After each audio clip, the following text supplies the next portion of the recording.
All right, Abusuya, ene the minority leader, Honorable Alexander AfenyoMarkins, Abusuya, ene wadi nkomo, yes, wadi nkomo, ede afa, CJ Bafuboni, huwa enyansem, kitona Abusuya, okansem yinu, wedi ema mekasa mapesi okone kote nsema, Alexander AfenyoMarkins, edi etuja, parliament, yes, intene nsema di tuja, nase nsema, okanye edefa, CJ, Paul Bafuboni, huwa sisi, eda suwa, media je, Abusuya wase, ene de konitwe channel iswa, any day no book coin, so more service subscribe, Eddie, I'm a notification bell so. For more podcast updates, Abusia, with the young chairman, you intend your course, so I will a parliament, Temrasia. That's why I bear me the GH, Yadamasi. The investigation ruled it as an accident. Questions remain unanswered. Again, no accountability.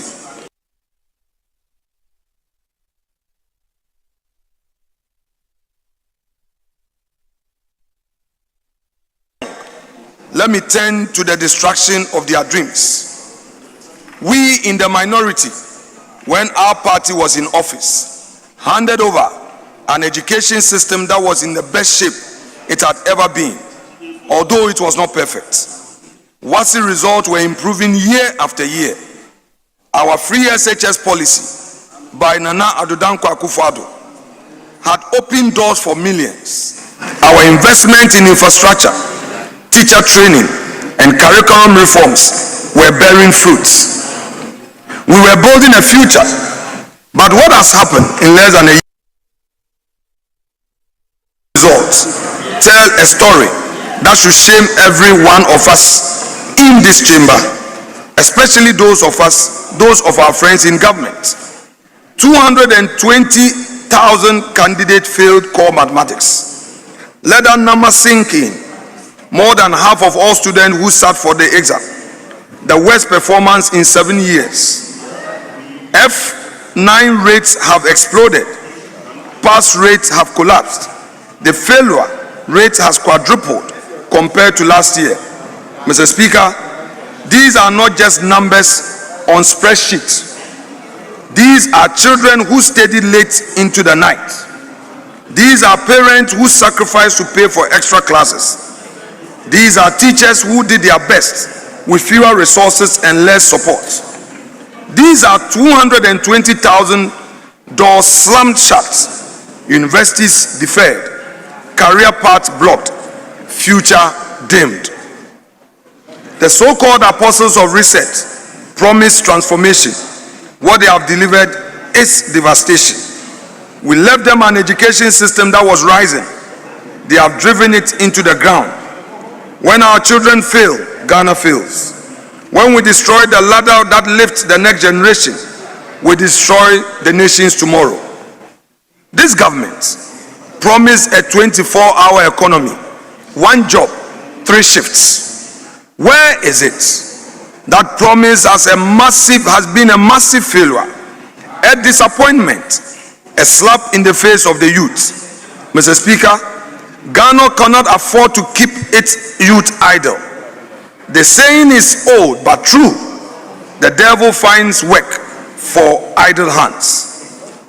Is it any wonder that youth-related violent crimes are increasingly in the press? Is it any wonder that in some communities, young people are abandoning classrooms to chase illegal mining? Is it any wonder that betting shops are now filled with adult youth gambling away their future?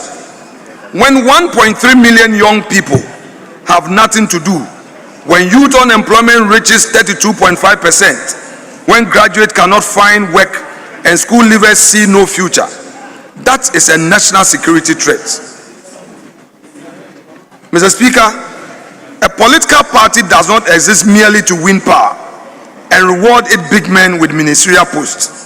A party does not exist to enrich cronies and appoint party loyalists to comfortable positions.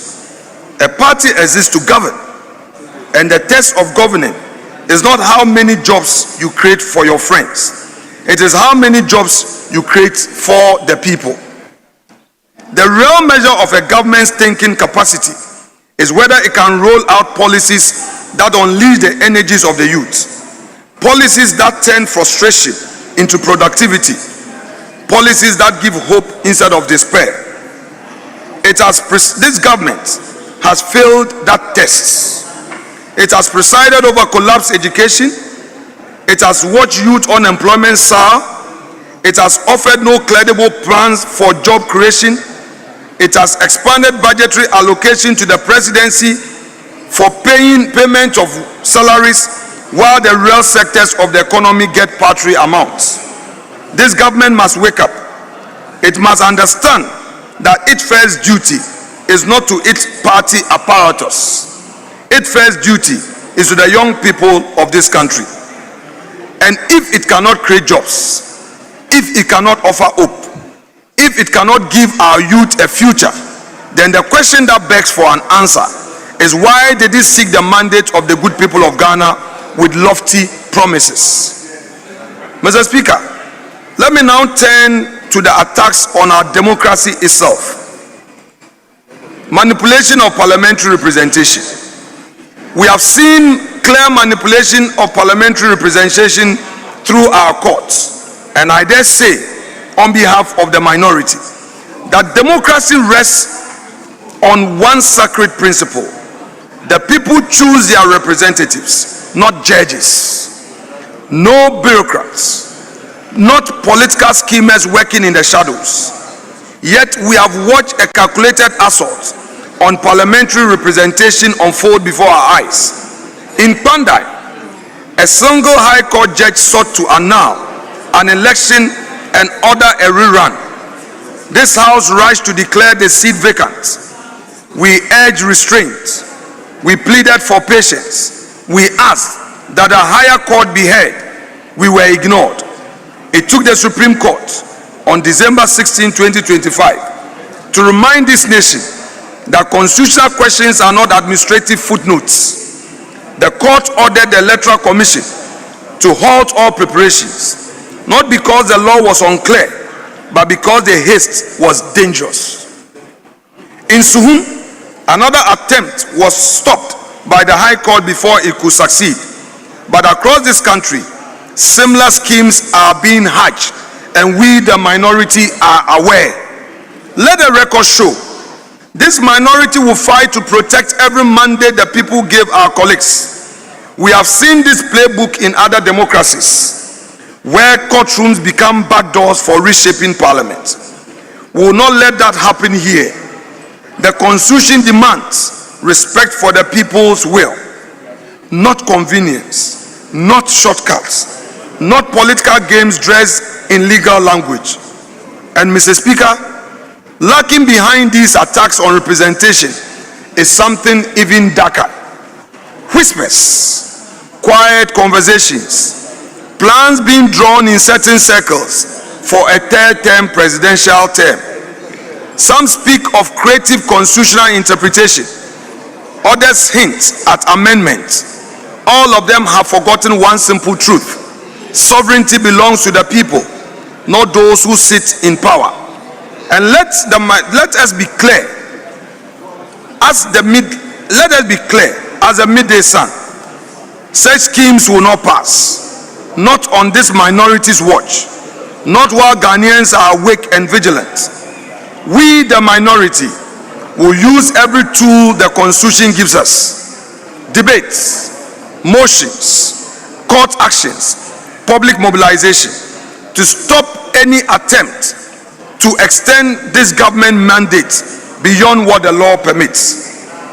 Mr. Speaker, we remain deeply troubled by the repeated introduction of government business under certificate of urgency without prior notification, adequate consultation, and sufficient time for proper scrutiny. While the Constitution permits emergency procedures under specific circumstances, such provisions are intended to be exceptional. We have witnessed instances where bills of significant national interest were laid before the House under certificate of urgency, with little opportunity for members to peruse their implications, consult relevant stakeholders, or subject them to rigorous debate. This approach undermines the very essence of legislation. A recent example is the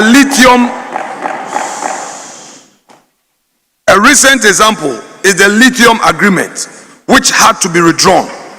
The minority sounded alarm, but it was ignored. Eventually, when civil society echoed our views on this House floor, government took a U-turn and came to eat a humble pie, leading to the withdrawal of the bill.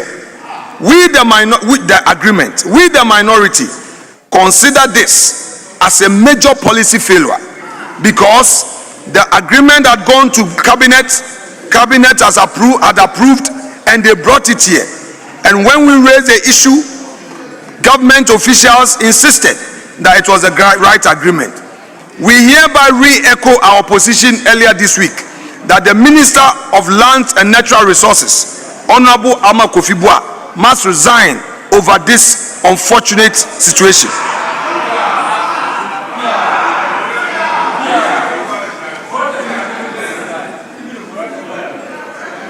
Mr. Speaker, this government has also tried to destroy the very institutions meant to hold it accountable. When the office of the special prosecutor began investigating people close to the ruling party, what did we see? We saw a private membered bill showing its head under the majority leader and the majority chief whip. What they sought to do was to abolish that office. This move came as a shock to all who genuinely care about accountability. It's particularly jarring because it directly contradicted the president's own stated support for the OSP when he said, quote, "a vital cog in the fight against corruption," unquote.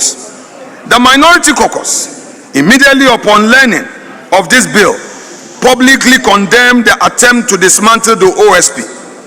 We found it unacceptable that while the president was praising the special prosecutor, his leaders in parliament were moving to scrap that very office. Thanks to the public outcry, the president intervened and the bill was withdrawn at his instance. However, the damage was already done. This episode dealt a blow to the credibility of government anti-corruption posture. Beyond the OSP incident, the anti-corruption effort so far appears one-sided. We observe that when this government took office, all party members who were facing prosecution were released, were freed through nolle prosequa. We observe that the vast majority of corruption investigations that have been launched have targeted officials of previous administration, including members of parliament on the minority caucus. Mr. Speaker, it is sad to say that anytime the state agencies hear former appointees who are members of this side speak on national, invite them threats, and this is unacceptable. The attempt is to cow them not to speak. We ask, why this bad faith investigation? Is it to shut us, to silence us? And when they hear any appointee who is a member of parliament on the minority side speak, the next thing is threats. Mr. Speaker, sometimes in this very chamber, there are open threats and name calling. This must stop. Mr. Speaker, beyond the OSP, the anti-corruption effort so far appears one-sided, as I've said, and we have seen it in action. The minority has no objection whatsoever to any wrongdoing being investigated. Our position is that the fight against corruption must be genuine and non-partisan.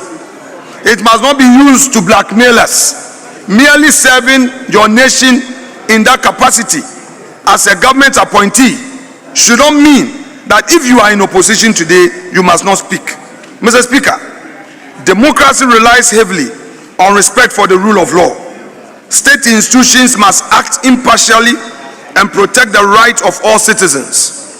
During this session, the minority has become concerned about signs of political intimidation and weakened due process. Action by some state agencies suggests targeting opposition figures, which threatens democratic stability. Our Bono regional chairman, Abronye, was targeted, and we know that our Ashanti regional chairman, Chairman Wuntumi is undergoing what we call malicious prosecution. We have also seen instances where the right to bail and fair treatment have been ignored. Some opposition figures have been held in custody contrary to Article 14 of the Constitution. This trend is troubling. We want to encourage IYOCO to undertake its work with professionalism. The way they are using bail to intimidate, to frustrate, and to deny some known MPP officials of their rights is most unfair. This must stop. The law must protect every citizen equally, and any departure from these safeguards creates serious risk for our democracy. Mr. Speaker, when a government first response to investigation is to take up the investigator, democracy is in danger.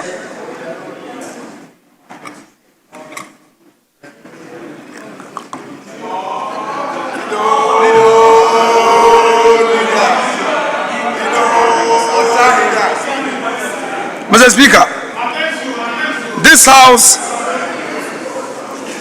was rushed into a process to install a new Chief Justice, even as matters touching that very vacancy were still before our court and ECOWAS court.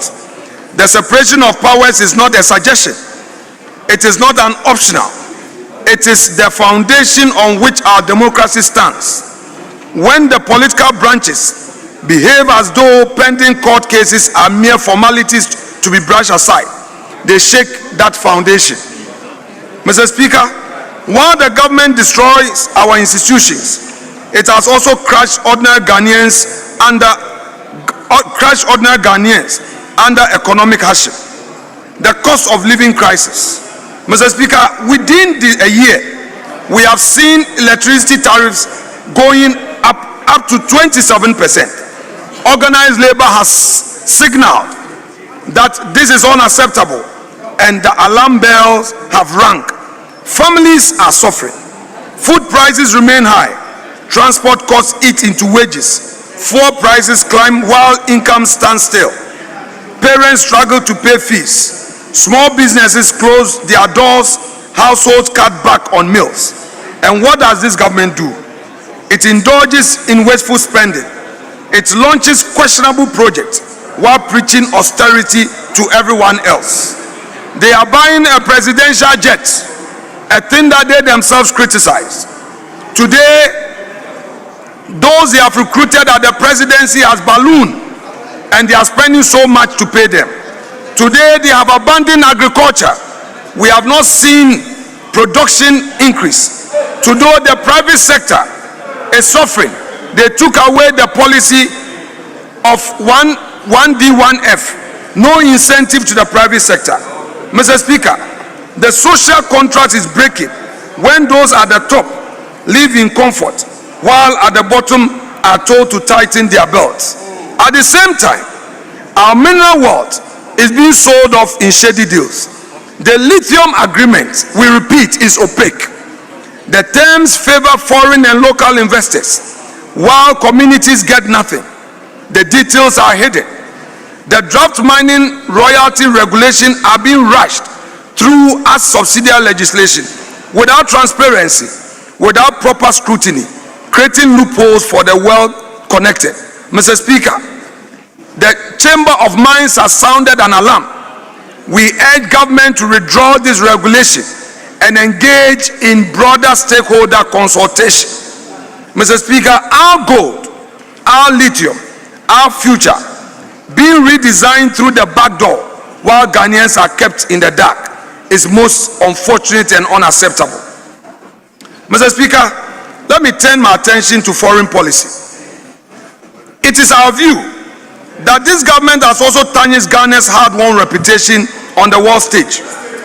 Mr. Speaker, Ghana was once a respected voice on the global stage.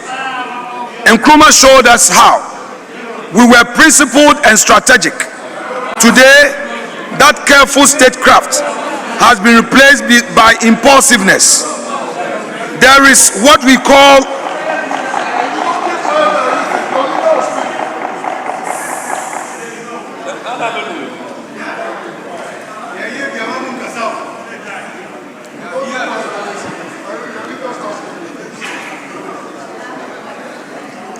Mr. Speaker, today we see what we call a rather reckless situation instead of a steady leadership. Look at the recent clash with the United States. It was over commercial debt.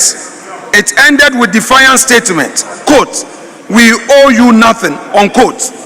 That line may have pleased some at home, but it was, in our view, reckless. It turned a complex financial issue into a public fight. That dispute needed quiet, technical talks and not shouting. We saw the same pattern with Israel. There was an unfortunate issue in Israel involving our citizens.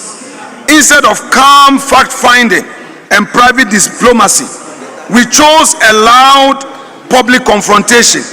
We used a megaphone when we needed a quiet conversation between partners. In both cases, small problems were blown up into political drama. This shows a dangerous shift. Under this government, foreign policy is now a stage for domestic politics. It is no longer a careful tool to protect Ghana's long-term interests. Let me be clear.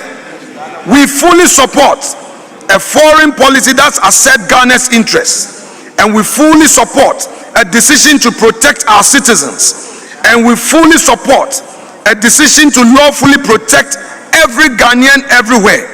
But what our foreign ministry must remember is that a foreign policy is about interests, power, and values. When cool heads are required, there is no place for buga in diplomatic arena. We have lost our measured words and steady nerves. It is time to find them again. This is not smart diplomacy. This government must end this approach. Mr. Speaker, we also see a one-sided house. That line is clear and bright. There will be no third term by any stilts. There will be no quiet destruction of independent institutions. There will be no constitutional violations dressed as legal creativity. We will use every tool the 1992 Constitution gives a vigilant minority. We will debate. We will file motions. We will go to court. We will mobilize public opinion. We will not stand by while this government dismantles what generations built. Mr. Speaker, our people are weary, but they are not defeated. They wait, not from partisan hatred, but from a hunger for competence, for decency, for a government that respects the Constitution and values lives. When change comes, history records two groups of people. One chose silence, one chose convenience, and one looked away. The other stood its ground, defended the Constitution, spoke for the people. We, the mighty minority, are the second group. We are the latter. We stood our grounds, defended this Constitution, and spoke for the people. Mr. Speaker, it is the practice of democracy that strengthens democracy. Democracy does not become strong simply because it exists on paper. It becomes strong because it is exercised properly and consistently. Put simply, writing or amending a constitution does not make a country democratic. Holding elections alone does not make a country democratic. Calling a system democratic does not make it so. What strengthens democracy is the daily practice of it. Respecting the rule of law, even when it restrains those in power. Allowing Parliament to function independently. Protecting minority voices, dissent and opposition. Following due process, not shortcuts. Accepting accountability and scrutiny. Obeying and adhering to constitutional limits. Ghana stands today at a critical democratic moment, not because our democracy has failed us, but because its spirit is being tested. The question before us is not whether democracy is still suitable for us, but whether those entrusted with power are willing to submit themselves to its discipline. No authoritarian system ever admits that it is authoritarian. Tyranny often disguises itself as democracy until it's too late. This movement, therefore, calls not only on political actors, but on all pillars of our democracy. We are all involved in building our motherland and sustaining its democracy. We need a media that is courageous, free and fair. We need faith institutions that model integrity and elevate national unity. We need civil society to remain a sanctuary of truth, free inquiry, and intellectual honesty. We need citizens who are active participants in our democracy, not passive spectators to its erosion. The cause of freedom and justice is defining responsibility of our cause. And though defending it is demanding, we the caucus shall not relent. We the minority will not sit by and fold our arm until it's too late. The spirit of the mighty minority caucus does not say we will manage democratic decline under this government. It does not say we would adapt to injustice. It says we will resist oppression and we will overcome. And overcome we shall through courage, through principle, through unity, and through unwavering commitment to the democratic values that bind us as one people. Mr. Speaker, in 1963, Martin Luther King stood before thousands and said, "We cannot walk alone, and as we walk, we must make the pledge that we shall always march ahead. We cannot turn back," unquote. By this, we the mighty minority say to the majority that we will march with the people. We march with the Constitution. We march with those whose voices have been silenced. We march with the 1.3 million young people who deserve better than this government has given them. And we will not turn back. As we close this meeting, let us close with resolve. And a warning to those who test the people's patience. The people are watching. The Constitution is waiting. And the youth are restless. And for all who believe that in Ghana it is the Constitution, not the whims of those in power, that shall have that last word. Mr. Speaker, as we bring this meeting and session to a close, let me express gratitude to colleagues in leadership on both sides of the house, especially our whips. They work tirelessly to get members into the chamber. What will I be without our whips? And to our backbenchers, the new ones who are learning the rules, we have seen promise in you. We have seen your talent at display. Keep to it. Don't give up. And I say to those of you who have already warmed up, and for those of you who are warming up, please, your days are ahead. Don't give up. Whether we have agreed or disagreed, debated or collaborated, I say to you, thank you for your service to the people of Ghana. This chamber works because we show up, we speak up, and we hold each other accountable. Mr. Speaker, to the staff of Parliament, the clerks, the security personnel, the administrators, the support staff who work behind the scenes, we say thank you. Your professionalism keeps this house functioning. Your dedication often goes unnoticed, but it does not go unappreciated. To the clerk himself, Mr. Ebenezer Ahuma Jetro, you've taken all the bullets from our side and from this side.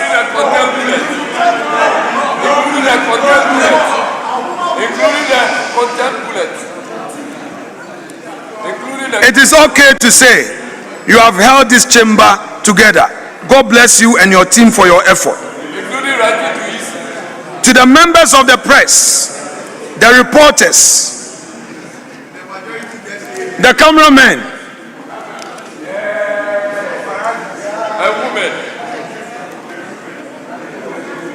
the editors, thank you for keeping the public informed A free press is the lifeblood of democracy. Your work ensures that what happens in this chamber reaches every corner of Ghana and beyond. Not the least to our Speaker and his two deputies.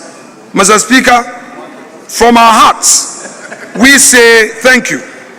We have seen the transformation in Parliament. We may disagree on many issues, but what we know is that you are providing leadership for this House. We will continue to use every legitimate means to challenge your ruling, and in doing so, we mean no disrespect. It is democracy in action. Mr. Speaker, to the two deputies, particularly the First Deputy Speaker. Mr. First Deputy Speaker, we know this is your first time of being a First Deputy Speaker. We have often given you hard times, but bear with us. This is democracy in action. Be patient, be tolerant, accommodate us, have a big belly to contain us. We know sometimes we test your patience, but again I say to you, democracy in action. To the Second Deputy Speaker, there are times that though we are of the same stock, we have disagreed. But again I say to you, we have tested your patience. We've tested your tenacity. We've tested your resilience. But again, we are your own. Don't give up on us. Democracy in action.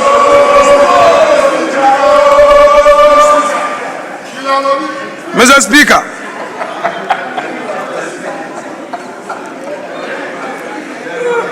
to the good people of Ghana, we the minority say to you, thank you for your patience, your vigilance, and your faith in this democratic experiment we call the Fourth Republic. Mr. Speaker, as we prepare to adjourn, the season of Christmas is upon us. To all honorable members, please spend time with the family. We've worked hard enough. Let's use the period to check our health. When we leave this ordinary abode, the Constitution requires that there must be a replacement. Life will go on without you. Please spend time to check on your health. Don't be so scared to know your medical condition. It is better to know to treat it than to live in that fear of not knowing, then it will get worse. Please check on your health. Mr. Speaker, whilst I wish my colleagues a Merry Christmas, let me say that let the season bring you peace in your very homes, joy to your hearts, and hope for the year ahead. Amen. May we return in the new year with a renewed energy, clearer purpose, and deeper commitment to serving the people who sent us here, and hoping that the Honorable First Deputy Speaker will resist the temptation of hauling the minority leader before a so-called privileges committee. The minority leader will insist on his rights on serving his full term as a third deputy speaker at ECOWAS Parliament. Therefore, it is our prayer that the first deputy speaker and his committee will resist all temptations, are being pushed to do that which is never done in any democracy. The minority leader has not disrespected any order of this House. Indeed, the ECOWAS Parliament rejected outrightly the resolution that sought to remove the minority leader from his seat as an ECOWAS MP. The minorities